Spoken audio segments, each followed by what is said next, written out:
We all learn and do things at our own pace, allowing each of us to have our own unique experiences as we all try to figure things out in life. Some of us are just a little slow on the uptake. I'm not very tech savvy despite not even being 30 years old yet, and I don't always put two and two together right away. I guess you can say I'm a late bloomer in various little ways. What do you mean I could have just been submitting my checks with the mobile app? But before we get into it, let me briefly explain what's playing in the background. I'm in the early stages of trying to create my very own webcomic called Rain Rises. Today, I'm drawing a couple of my dearest OCs. Ray, a scared girl who would gladly live in a cave forever, and the only friend she trusts, Ponko the pangolin. Alright, on to the story time. So, there's a lot of things common to many people's childhood experiences, like how they would get their music. A lot of kids my age grew up with this amazing piece of technology called the iPod, and could listen to their favorite songs at will. Not me. I grew up with a little radio that my dad originally got for camping, the kind with the little antenna to adjust the signal. I remember being at home with my mom, tuning into different stations, searching around before settling on one that was playing stuff we liked. We had a handful of songs that were our top favorites, and we'd just wait for those ones to play. And wait. And wait. No big deal, right? You just let the radio play in the background while I can go do other things. No, instead, like a little weirdo, I'd sit next to it, as if focusing on it hard enough would get the station to play the songs I wanted. I'd be sitting there for like 2 hours sometimes. I guess it was worth it though. Whenever one of our favorites finally would play, my mom would come jump around celebrating with me, and I'd feel like I won $1 million. The other option for taking in music that I was aware of was obviously to own albums, but as a child with no money, I never bothered thinking about this option much, and I also found music collections to be very ugly. Okay, before you all come at me, let me clarify. In the mind of Little Quiet, album collections were just blank discs that you had to write on with a Sharpie to know what's on them, and then you had to take all these discs and store them in a folder with sleeves for all the CDs, and then you had to struggle to find which one you wanted. I just thought that whole ordeal was really annoying. Obviously, I later learned that music can actually come in their own fancy cases, can have really cool album art, and you don't actually have to write the whole song list yourself with Sharpies. My dad was just burning music onto his own discs. Now, despite these limitations, I'll have you know that I still had a banger playlist for myself. It just took some effort to get to the songs, as my idea of a playlist was basically to put movies in the DVD player and navigate to the special features to find music videos. I had Kung Fu Fighting on repeat, man. But Quiet, why didn't you just check YouTube for music? Good question. It definitely existed already, so why wasn't I on there making playlists? Well, it's because until I was 13 years old, I thought the internet was only for boats. Let me explain. When I was a kid, maybe 6 or 7 years old, my dad had what I thought was the coolest office ever. The hefty computer, the big old box of a monitor, and whatever these things were, which gave him something called the internet. The whole shebang. But you see, Dad and I had very different interests. While I was a fan of the finer things like popsicle sticks and glue, he was a fan of boats. So much so that I'm pretty sure we were subscribed to a boat magazine, because we'd get magazines in the mail every month full of photos of nothing but boats sailing the big blue sea. So there I was, Little Quiet, just trying to build something out of craft sticks and looking at magazines for reference photos. You'll never guess what I built. Watching my dad look at even more boat pictures on his monitor. And that was when it hit me. I finally understood what the internet was capable of.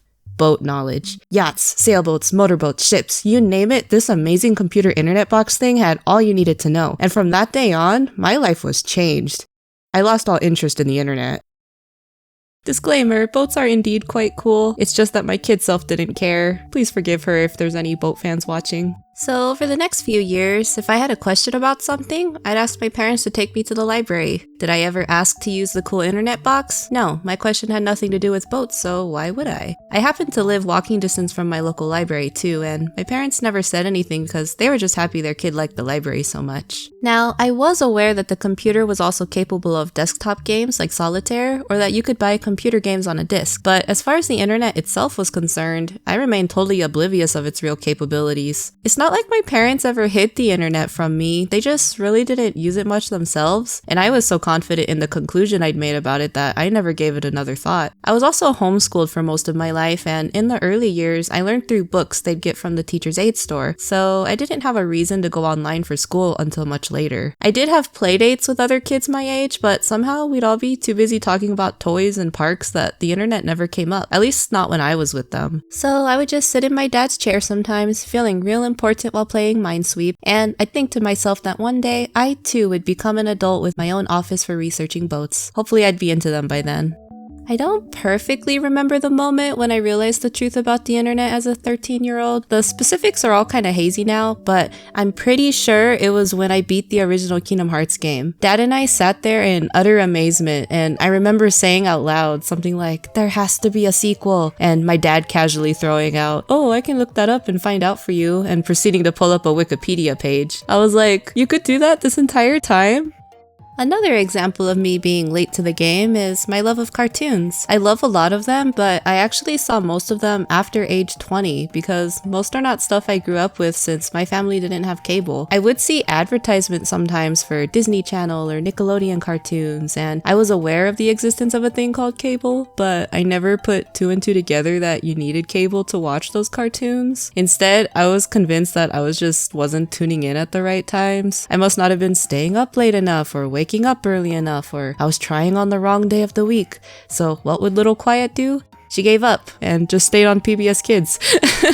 PBS was awesome, and one of my favorite shows was Cyber Chase. I loved it so much that later when I watched the Back to the Future movies for the first time, I remember being so excited when Doc appeared because, oh my gosh, that's the same voice as Hacker. Hacker did such a good job at voice acting that he got an acting role now? What?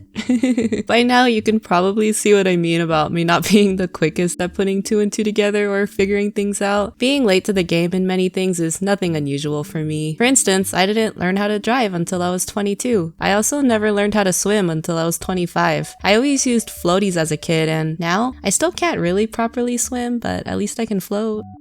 I was 18 when I got my first cell phone. My parents were actually chill about the idea of me having one sooner. I just didn't have an interest. But by 18, I was doing more independent things and wanted to be able to call people, so I finally got a little cell phone, the kind with the button pad. I didn't bother buying a smartphone because I figured I got my fix of internet at home on the computer anyway, so all I really needed was to make calls. However, I think it was only a few weeks later when I ended up forgetting the phone was in my pocket as I did laundry, and well, this time I decided to go ahead and get the smartphone.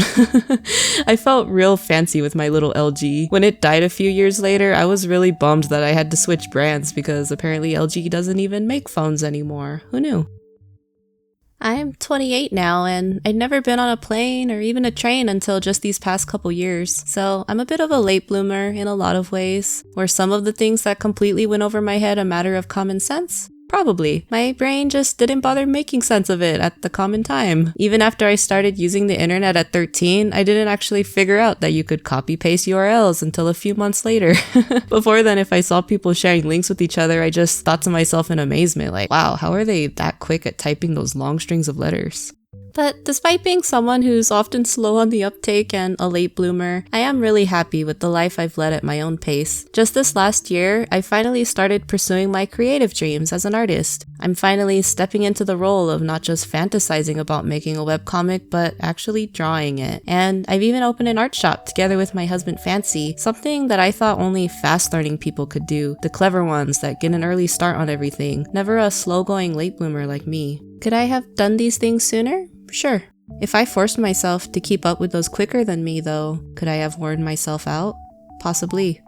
Am I too late? Nah. There's no timetable saying that we're only allowed to learn new things and experience life at certain ages. I'm almost 30 years old by the time I got here, but I'm here. And at the end of the day, the late bloomer blooms too.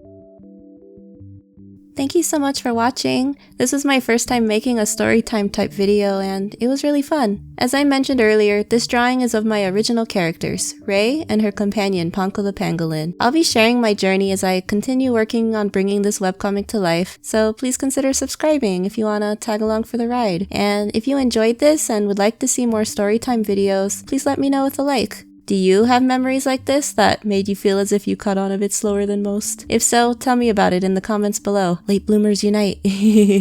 Well, bye for now.